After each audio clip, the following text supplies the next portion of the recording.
الحمد لله رب العالمين والصلاة والسلام على رسوله الكريم وعلى آله وصحبه أجمعين. باب تحريم بيع الحاضر للبادي وتلقي الركبان والبيع على بيع أخيه والخطبة على خطبته إلا أن يأذن أو يرد. عن أنس بن مالك رضي الله عنه قال: نهى رسول الله صلى الله عليه وسلم أن يبيع حاضر لباد وإن كان أخاه لأبيه وأمه. متفق عليه. கணித்துக்குரிய அல்லாஹ்டியார்களே, இன்று பார்க்கக்கூடிய தலைப்பு 355ஆம் தலைப்பு. ஒரு நகரவாசி கிராமவாசியிடம் இடைமறித்து வியாபாரம் செய்வது கூடாது. மேலும் தன் சகோதரன் பேசிய வியாபாரத்தில் தான் வியாபாரம் பேசுவதும், அவர் பேசிய பெண்ணை தான் புகுந்து பெண் பேசுவதும் கூடாது. ஆனால் அவன் அனுமதி தந்தால் அல்லது அதை விட்டு விட்டால் குற்றமில்லை.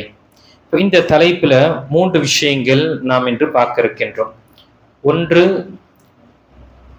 நகரவாசி கிராமவாசியிடம் இடைமறித்து வியாபாரம் செய்வது.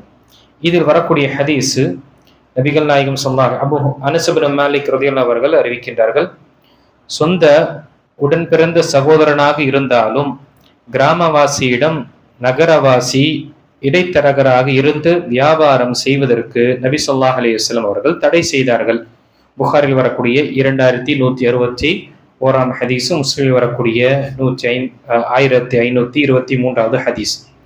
இரண்டாவது ஹதீஸில் வியாபார சரக்குகளை கடை வீதிகளுக்கு கொண்டு வரும் முன் அதை இடைமறித்து வழியிலே வாங்காதீர்கள் என்றும் நபி ஸல்லல்லாஹு அலைஹி வஸல்லம் கூறினார்கள். இதுவும் புகாரில் வரக்கூடிய மற்றும் முஸ்லிமில் வரக்கூடிய ஹதீஸ். புகாரில் 2165வது ஹதீஸ், முஸ்லிம்ல 1518வது ஹதீஸ். இந்த ஹதீஸ்ல முதல் தடை செய்யப்பட்ட விஷயம், 3 விஷயங்கள் நபி ஸல்லல்லாஹு அலைஹி வஸல்லம் தடை செய்திருக்கிறாங்க. ஒன்று, நகரவாசி என்று சொல்லும் பொழுது சிட்டியில் இருக்கக்கூடியவங்க, ஊர்ல இருக்கக்கூடியவர்கள்.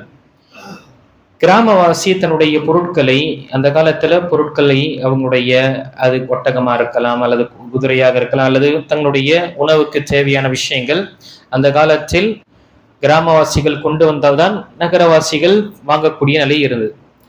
அப்படி வரும் பொழுது இவர்களுக்கு ஊர் அடைவதற்கு முன்னாலே என்ன செய்வார்கள், இந்த வியாபாரிகள், ஊரில் இருக்கக்கூடிய வியாபாரிகள் அவர்களை ஊருக்கு அப்பாற்பட்டு வெளியிலே சந்தித்து அவரிடம் அந்த பொருளை என்ன செய்வார்கள், மிக குறைவான விலைக்கு வாங்கிவிட்டு இங்கு வந்து மிக அதிகமான விலை விற்கக்கூடியவர்களாக இருப்பார்கள். நபி ஸல்லல்லாஹு அலைஹி வஸல்லம் இதை தடை செய்தார்கள். இப்படி பிசினஸ் செய்யக்கூடியவர்கள் இந்த விஷயத்துல தடை செய்யப்படும். எதற்காக தடை செய்யப்பட்டது? முதல் விஷயம், இங்கு 2 சில பாதிப்புகள் ஏற்படும். ஒன்று, கிராமவாசி வரும் பொழுது, அவர் ஊருக்கு வரும் பொழுது அவரிடம் வாங்கும் பொழுது மலிவாக விற்று விட்டு சீக்கிரமாக வீடு திரும்ப வேண்டும் என்று யோசிப்பார்.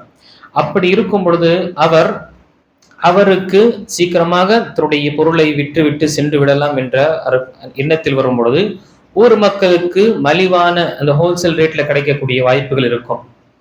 அதே போல அந்த வரக்கூடிய கிராமவாசிக்கு ஊர் மக்கள் அவரிடம் வாங்கும் பொழுது கேஷ் கொடுத்து வாங்கக்கூடியவர்களாக இருப்பார்கள். அதே ஊரில் இருக்கக்கூடிய ஒரு பிசினஸ் மேன் அல்லது வியாபாரி அவரிடம் வாங்கும் பொழுது தாமதப்படுத்தலாம், கடனாக கொடுங்க என்று சொல்லலாம். இப்படி என்ற ஒரு விஷயங்கள் அவருக்கு காசு உடனே சேரக்கூடிய நிலை ஏற்படாது. ஆகையால் தான் இங்க நபி ஸல்லல்லாஹு அலைஹி வஸல்லம் இந்த விஷயத்தை தடுத்தாங்க.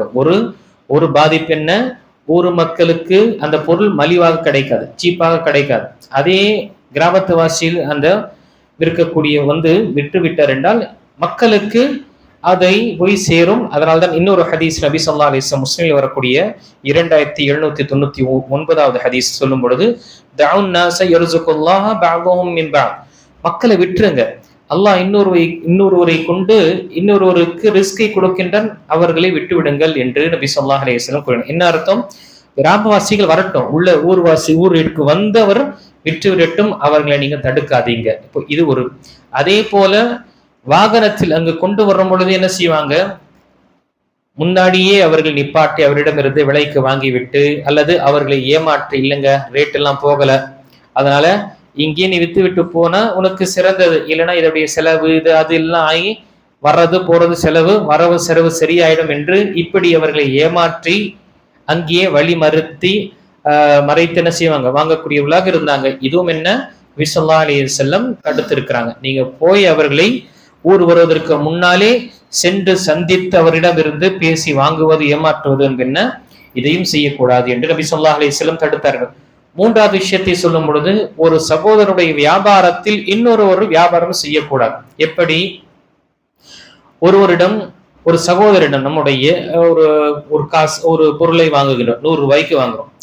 விலை பேசி கொண்டிருக்கும் பொழுது இன்னொருத்தர் வந்து, நான் உங்களுக்கு 90 ரூபாய் கொடுக்குறேன், என்னிடம் வந்துருங்க, இப்படி என்று சொல்லும் பொழுது என்ன ஆகும், அங்கு ஒரு வியாபாரம் நடந்து கொண்டிருக்கும் பொழுது இன்னொருவர் அதில் வியாபாரத்தை பேசுகின்றார். இதுதான் நபி ஸல்லல்லாஹு அலைஹி வஸல்லம் தடுத்தார். என்ன காரணம், இதனால பகைமைத்துவம் ஏற்படும், இதனால பிரச்சனைகள் ஏறும். பேச்சுவார்த்தை நடந்து கொண்டிருக்கக்கூடிய மத்தியில அந்த விஷயத்தில் வந்து, நான் உங்களுக்கு 90 ரூபாய் கொடுக்குறேன், நான் உங்களுக்கு ஒரு 10 ரூபாய் கம்மியாவே கொடுக்குறேன் என்று சொல்லும் பொழுது வாங்கக்கூடியவருக்கு என்ன, 10 ரூபாய் கம்மியானா பெரிய விஷயம் தான் என்று என்ன செய்வார், அவருடைய வியாபாரத்தை இல்லைங்க வேண்டாங்க, இந்த பொருளை வச்சுக்கோங்க, அந்த காசை கொடுத்துருங்க என்று முடித்த வியாபாரம் என்ன செய்வார், முறிக்கக்கூடிய நிலையும் ஏற்படும். இதனால என்ன ஆகும், மக்களுக்கு அந்த குறிப்பாக இந்த 2 வியாபாரிக்கு மத்தியில பிரச்சனைகள், குழப்பங்கள் வரும். அதே போல இவர் என்ன நினைப்பார், உங்களை ஏமாற்றி விட்டு, இவர் 10 ரூபாய் ஏமாற்றி விட்டு விற்கிறார் என்ற ஒரு கெட்ட ஒரு எண்ணம் கூட வரக்கூடிய வாய்ப்புகளா இருக்கும். அதே போல வியாபாரம் செய்து விட்டும் என்ன செய்யக்கூடாது, வரும் பொழுது அந்த பொருள் எவ்வளவுக்கு வாங்கிறீங்க, 100 ரூபாய்க்கு வாங்கி இருக்கிறேங்க, என்கிட்ட வந்திருந்தா நான் உங்களுக்கு 80 ரூபாய் கொடுத்துருப்பேன் என்று சொல்வதும் என்ன தடை. இதனால என்ன ஆகின்றது, வாங்கக்கூடிய அந்த வியாபாரியுடைய நல்ல எண்ணம் என்னாவது, அவருடைய உள்ளத்துல, ஆஹா என்னை ஏமாற்றி விட்டாரா இவர், அடுத்த வாட்டி போகக்கூடாது என்று இந்த எண்ணங்கள் வரும். இதையும் நபி ஸல்லல்லாஹு அலைஹி வஸல்லம் தடுக்கிறார். ஆக இது அனைத்துமே என்ன, 4வது விஷயம் பார்க்கும் பொழுது திருமணத்துடைய விஷயங்களும் சரி, ஒருவருடைய திருமணம் பேசக்கூடிய நிலை இருக்கின்றது. ஒரு ப்ரொபோசல் கொடுக்கப்பட்டிருக்கு ஒரு பெண்ணுக்குன்னா, எதுவரை அதனுடைய அந்த உறவு ஒன்று முடித்து விட்டு அல்லது முறித்து விடாத வரை இன்னொருவர் என்ன செய்ய முடியாது, அவர் அந்த பெண்ணை திருமணக்காக கேட்க முடியாது, பெண் கேட்க முடியாது அந்த வீட்டு. எடுத்துக்காட்டாக, ஒரு சகோதரர் ஒரு வீட்டு பெண்ணை திருமணம் முடிப்பதற்காக சென்றிருக்கார், பார்த்திருக்கார், பேச்சுவார்த்தை நடந்து கொண்டிருக்கிறார். இன்னொருத்தர், ஒரு முஸ்லீமாக இருக்கக்கூடிய இன்னொருத்தர் என்ன செய்ய முடியாது, அங்கு திருமணத்துடைய விஷயத்தை பேசக்கூடாது, எதுவரை இவர் விடவில்லை. இல்லை என்றால் இவர் அனுமதிக்கணும், நீங்களும் பேசுங்க என்று அனுமதித்தார்கள் என்றதான். இங்கு பெண் தரப்புல என்ன கிடையாது, பெண்ணுடைய வீட்டாருக்கு உரிமையே கிடையாது. ஒருவருடைய பேச்சு நடந்து கொண்டிருக்கும் பொழுது இன்னொருவருக்கும் 4 பேரை காட்டுறோம், 4 பேர்ல யார் சரியாக இருக்கிறாங்க என்று நாம செய்ய முடியாது. மாறாக முதல் விஷயத்தை இது முடிவெடுத்து, இது ஓகேனா சரி, இல்லைன்னா இது நிராகரித்து விட்டு அடுத்ததாக நம்ம போவதற்காக இருக்கின்றது.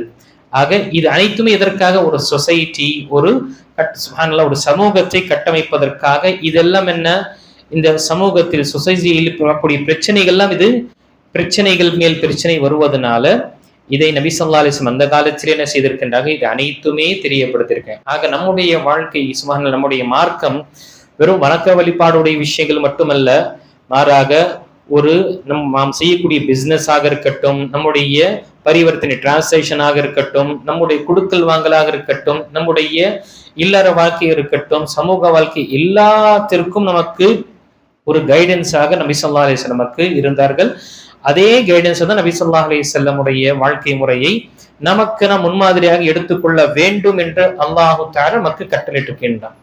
ஆக இந்த விஷயத்தில், எல்லா விஷயத்திலும், நான் பிசினஸ் செய்யக்கூடியவனாக இருக்கட்டும், நான் ஒரு மற்ற ஒரு வேலை செய்யக்கூடியவனாக இருக்கட்டும், எல்லா விஷயத்திலும் நமக்கு நபிகள் நாயகம் ஸல்லல்லாஹு அலைஹி வஸல்லம் காட்டி தந்த வழிமுறை தெளிவாக இருக்கு. இந்த விஷயத்துல இல்லை என்று நாம சொல்ல முடியாது. சில விஷயங்கள், சில இஷ்யூஸ் நமக்கு தெளிவாக பகிரங்கமாக குர்ஆனில் ஹதீஸ்ல சொல்லப்பட்டிருக்காது. ஆனா அதனுடைய சில நுணுக்கங்கள் இருக்கும். அதை கொண்டு அறிஞர்கள் என்ன செய்வார்கள், சமகாலத்தில் இருக்கக்கூடிய இஷ்யூஸ்கள், கரண்ட் அஃபேர்ஸ் என்ன செய்வாங்க, அதை அலசி ஆராய்ந்து அனலைஸ் செய்து அதன் மூலமாக இந்த சட்டம், இந்த விஷயத்திற்கு இதுதான் சட்டம் என்று சொல்யூஷனை கொண்டு வரக்கூடியவர்களா இருப்பாங்க. ஆக எல்லா காலத்திலும் இந்த குர்ஆனுடைய சட்டங்கள் அது தோதுவாக இருக்கும், அதற்கு சமமான ஒரு விஷயங்கள் தான் இருக்கும். அது நாம் தெரியவில்லை என்றால் அறிஞர்கள் மூலம் தெரிந்து கொண்டு நம்முடைய வாழ்க்கையுடைய அனைத்து விஷயங்களையும் நாம் என்ன செய்ய வேண்டும்? நபி ஸல்லல்லாஹு அலைஹி வஸல்லம் காட்டி தந்த பிரகாரம் செய்யும் பொழுது அது அனைத்துமே இபாதத்தாகும். இந்த விஷயத்தை நாம் தடுத்து கொண்டோம் என்றால் இது இபாதத்தாக அமையும்.